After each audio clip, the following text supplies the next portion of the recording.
22 июня 1941 года – одна из печальных дат истории России – начало Великой Отечественной войны, которая является составной частью Второй мировой войны.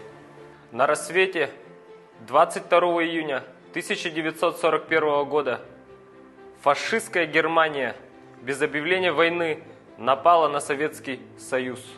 Ее авиация нанесла массированный удар по аэродромам, железнодорожным узлам, военно-морским базам и местам расквартирования военных частей и многим мирным городам.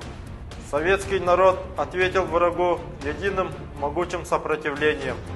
Стоял в полном смысле этого слова насмерть, защищая Отечество. Тяжелая кровопролитная война, длившаяся 1418 дней и ночей, завершилась 9 мая 1945 года полным разгромом фашистского блока.